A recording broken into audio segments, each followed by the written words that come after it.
book lovers, it is G-Swizz here, and I'm here today to talk about the highest rated books on Goodreads that I don't like.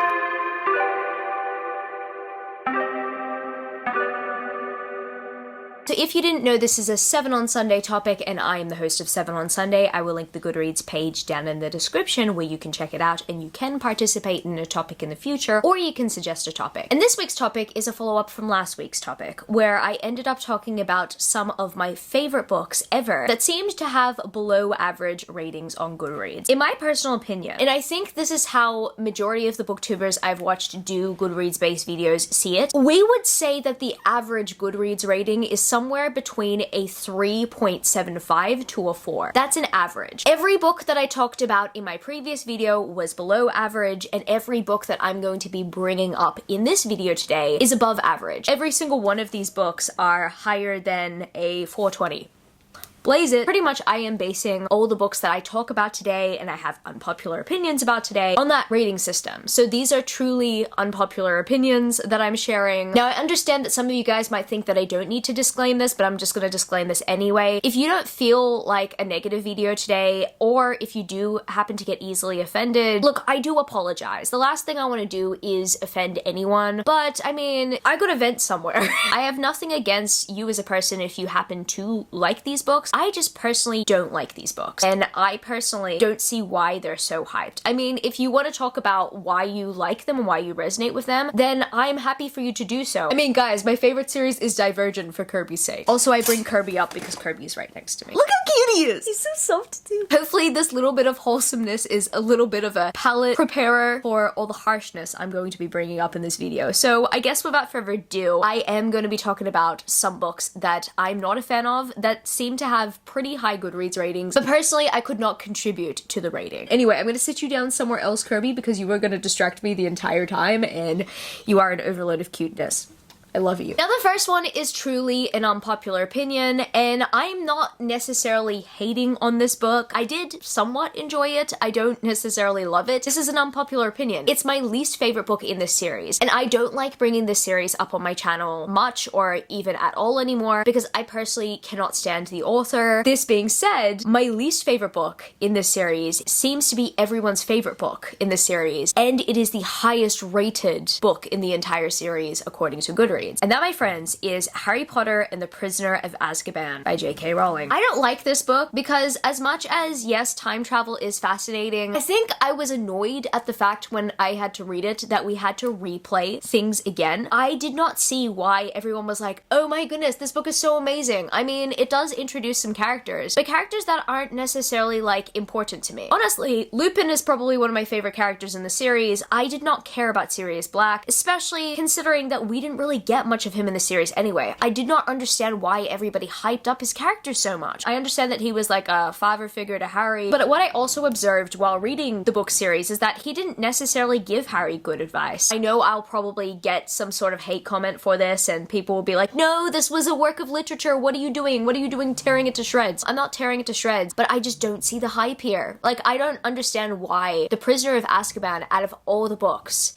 is everyone's favorite. It kind of gave me series fatigue, and it wasn't until The Goblet of Fire that it pretty much sparked interest in me again to read the rest of the series. I liked the first 2 books, and then when we got to Prisoner of Azkaban, for some reason, I just wasn't necessarily that interested. I think the reason why I didn't like this book as much as everyone else is because everyone just kept on hyping it up, and I expected it to be the best thing since sliced bread, and it was not. Goblet of Fire remains my favorite book in the series, and yeah, you know, there were some other painful books along the way. I mean, especially with Harry being angsty and all that stuff. But in my personal opinion, Prisoner of Azkaban is probably the most overhyped. I would have been able to change my mind if I decided to reread Harry Potter. I've only read Harry Potter once in my life. That was in my 20s because I wasn't allowed to read it growing up. But also I don't want to support the author anymore. So I've just decided I'm not going to reread it going forward. And the next book I'm going to mention that has a high rating, but I'm pretty sure it's not an unpopular opinion to dislike this book. I don't dislike this book. I'm just not necessarily the biggest fan of it, and I really don't understand why it has a 4.42 rating on Goodreads. And that, my friends, is The Blood of Olympus by Rick Riordan. Now, I'm pretty sure a majority of the people rated it 5 stars out of nostalgia. I think I did too. I'm probably hypocritical when I say that I don't know why. I probably actually did too. Yes, of course, I do want to rate Rick Riordan's books all 5 out of 5 stars because I love Rick Riordan and I want to continue to see him succeed. In terms of this book though, I really feel like nostalgia clouded a bunch of our judgment in terms of rating it because it's not amazing. It's not a finale in the sense that it bridges into the Trials of Apollo, but when the Heroes of Olympus initially ended, everybody wanted a satisfying finale, and unfortunately, not everyone got that. I didn't get a satisfying finale. I did not feel satisfied by that finale. I personally wouldn't say that Rick Riordan's books don't deserve high ratings because they do, in my opinion. I just don't understand why this book in particular has an almost 4.5 star rating when a lot of people in the community talk about how disappointing the finale initially was. I think a lot of people were expecting Percy Jackson and The Last Olympian levels of satisfaction. Not everyone got that. I mostly hear the negative reviews from word of mouth and then I see Goodreads, and honestly, majority of them are positive. So yeah, I don't know, this one kind of confuses me in a way, but I mean, it's fascinating nonetheless. However, the next book I bring up is a truly unpopular opinion. I really did not like the Air Awakens Vortex Chronicles series, and Crystal Caged seems to be the highest rated as I'm filming this video, and this book has a 4.36 Goodreads rating. So the Vortex Chronicles was definitely made for a completely different crowd. It was not made for me. I do appreciate that Elise Kova did write a series in this world. However, when you're writing a series in this world, especially when your fans are like super obsessed with the Air Awakens characters and with the kingdom and everything, it is such a wasted opportunity to take the main cast of characters in this series away from that initial kingdom and just do like this random time travel plot. This series could be read separately. You don't need to read the initial Air Awakens series. I actually would not recommend it. If you are more fascinated in the concept of time travel, rather than kingdoms and high fantasy worlds and sorcery apprenticeship, I would recommend you read the Vortex Chronicles separately. It just has a completely different vibe, and that's a big reason why I did not enjoy it. I'm not saying that it wasn't well written. I essentially reread the Air Awakens Chronicles to prepare myself for the Vortex Chronicles, and honestly, that was a waste of time, even though I really enjoyed my reread of Air Awakens, and Air Awakens is one of the best series I've ever read. Going through all that effort to read the Vortex Chronicles was a mistake. This conclusion was not satisfactory. The hard part about talking about this book is that I cannot spoil the synopsis for it because that spoils the very ending of Air Awakens, so I'm not gonna do that. But if you have read it, I have to say that the lack of Air Awakens characters in this series frustrated me. I read this series to at least kind of see them after all this time even more. Okay, the next highly rated book that I dislike is in a series that I don't like, and I understand that this is an unpopular opinion, but I am sorry if I offend. Champion by Marie Lu, or just the entire Legend series by Marie Lu. I personally don't understand why the series is so hyped. In my personal opinion, it's very basic, and this is even more brutal, but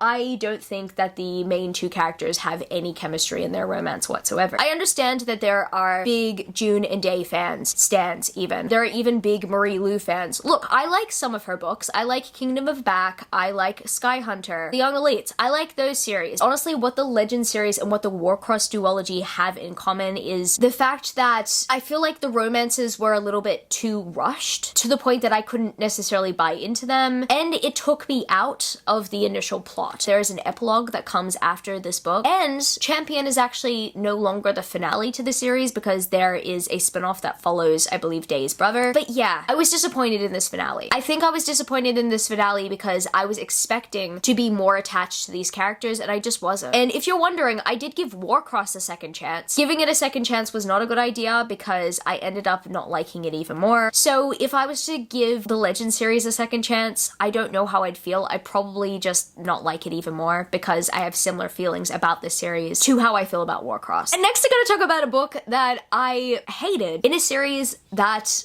I very much enjoy. That, my friends, is the second book in the Bridge Kingdom series, The Traitor Queen. This has a 4.28 on Goodreads, and look, I understand why some people do rate this book high based on liking the Bridge Kingdom series. However, you cannot deny that Aaron was toxic in this book. Very toxic. And in my personal opinion, he took advantage of Lara. He did not communicate with her properly. He did not choose to understand where she was coming from. She had all this trauma that she was dealing with, and I understand she has all this guilt, why she feels like she is the antagonist in this entire situation. But see, she was trained in such a way, she was raised in such a way, she's a victim of circumstance, and Aaron just makes it worse. He makes it so bad. Yeah, no, I would dump a jerk like that any day, because if they cannot understand where I come from based on my childhood trauma, those are red flags. And the funniest part about this is that I really feel like Lara is putting in the work here. She is putting all the work into this relationship, and Aaron is just sobbing about it. He's being a big baby. So he is the main reason why this book is a low rating, because yes, this is a fantasy romance series that heavily involves the romance. And if the romance is falling apart the entire book, and you have a character who's essentially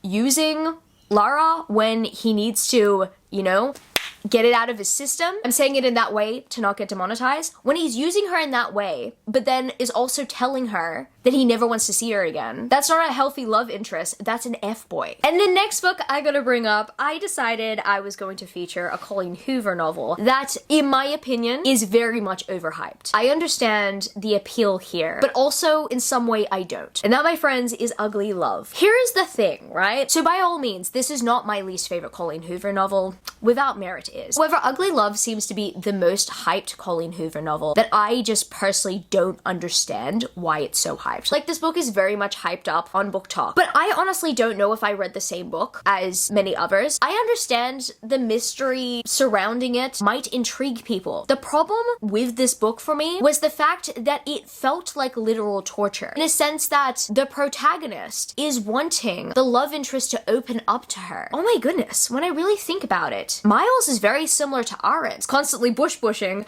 with the protagonist, but will often be emotionally unavailable. And the protagonist wants more. Miles doesn't have the right to use Tate in the way that he is until he's ready. But this entire book, he's essentially playing with her emotions, and I understand that he's getting over grief, but it's so painful to watch because Tate should know better to find someone else who's going to recognize her value and not use her. Like, I understand that he had this pull toward her and he wanted to be ready for her, but he wasn't. If anything, they were just, I don't know, using each other. This book is definitely accurately titled Ugly Love. But it wasn't an enjoyable read. Look, I knew what the tragic backstory was, like around 40% into the book. And I'm not gonna lie, there were aesthetics that hinted at the ending of this book, or the plot twist as to why Miles feels the way that he does. I was expecting Ugly Love to be more mysterious, more steamy, I'm not gonna lie, more sensual. I think it's because I saw the fan-made trailer for it, and the fan-made trailer kind of looked like it was a ripoff of 50 Shades, so there's that. I guess it was meant to look more sensual there, but it's definitely not that. It's a coho novel that I also expected to be on the level of November 9. I'm not saying that November 9 is amazing, but in my personal opinion, November 9 is kind of a problematic fave of mine, in a sense that I don't know if it's an actual favorite book, but it's a 3-star book that is so toxic. But honestly, I cannot help but be obsessed with how toxic it is, to the point that in some sort of way, I have an infatuation toward it. That's weird, I know, but for some reason, I appreciate November 9 because it committed to being toxic. Ugly Love, on the other hand, it just, for me, it doesn't commit to anything. It just feels so mediocre at best. I really don't understand why people were entertained. I think it's because I called the plot twist early and it just was torture to read because these two characters were essentially using each other. It wasn't fun. It wasn't at all. Anyway, I'm moving on. And now I have to bring up the Dark Elements series by Jennifer L. Armentrout. So the first book is, oh my goodness, it's 420, blaze it. The second book, Stone Cold Touch, is 422. And then the third book, Every Last Breath, is 423 in rating. Now, is this series terrible? No, but is it bad?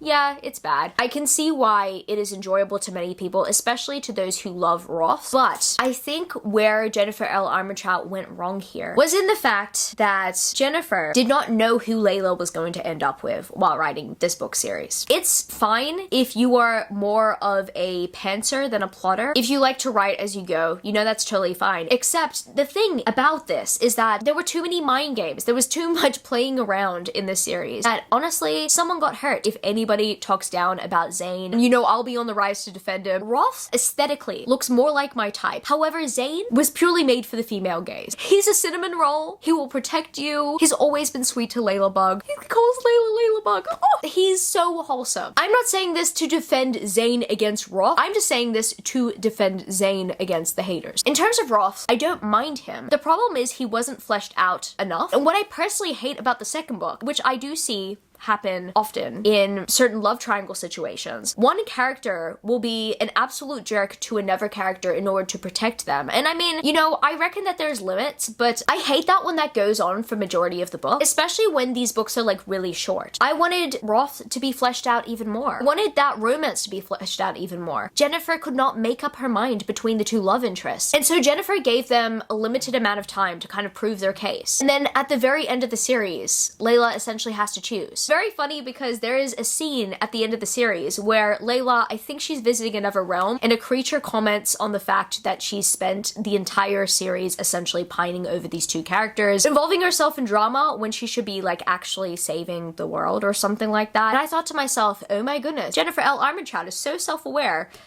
She couldn't fix the series up after all that. Look, I am a Jennifer L. Armentrout fan. As some of you guys know, I'm a huge fan of the Blood and Ash series. I love the Harbinger trilogy. That series, I reckon, does a better job at fleshing out the story, and I think it's because Jennifer is confident in the romance as well as confident in her characters when she is writing it. The Dark Element series, in my personal opinion, is very highly rated. I don't understand why, because these books did not feel finished, in my opinion. And the final book I bring up, look, I mean, I have ranted about this book nonstop on my channel. Lord help me if I unleash the beast again. So, The Beauty of Darkness, which is the third book in the Remnant Chronicles, has a 4.21 rating on Goodreads. And to that, I say, what a joke. This finale, in my opinion, is absolutely terrible. It's 650 pages for nothing. Only 50 of those pages were relevant. The whole romance that we built up in the previous two books absolutely went down the drain. It's been tainted by this book. I, every day, wish that this book was erased from my memory. Every day I wish that the series did not continue, and you know what? I actually wish that the series was cancelled after book 2. This is not to shade Mary Pearson in any way. It's just, I'm not happy with the way that she finished the trilogy. I'm not happy that once again, a toxic love interest is being glorified and put on a pedestal. And at the very end of the day, that's what we're left with. I could go on about this book. I have for 2 years. I don't understand why it's rated this high. Out of all the books that I mentioned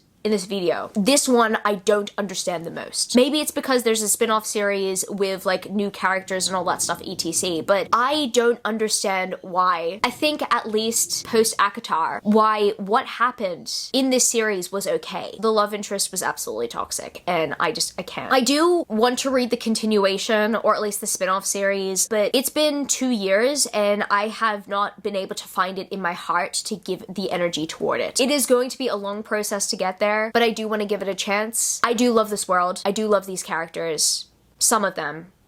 Not Prince Wrath. I honestly want to see Leah happy. I seriously wish the rest of the cast of characters all the best. I just hope that the next book series is not as bad as the way that the Remnant Chronicles ended, because The Beauty of Darkness is probably one of the worst books I've read in my entire life. So I guess that's gonna be it for this video today, book lovers. If you happen to stay till the end of the video, leave me the orange heart emoji. And if you happen to enjoy this video, don't forget to give it a thumbs up and subscribe to my channel if you haven't yet already. Join the amazing community of book lovers. And also, I have social media. MyGSwizzleBooks on Twitter and Instagram, and I'm also Goodreads. That's www.goodreads.com/gswizzle. And finally, I'm at TikTok. MyGSwizzle on TikTok if you want to follow me there for some books content. Oh my goodness, you put me right in the mood, Kirby. I love you, book lovers, and I will see you later.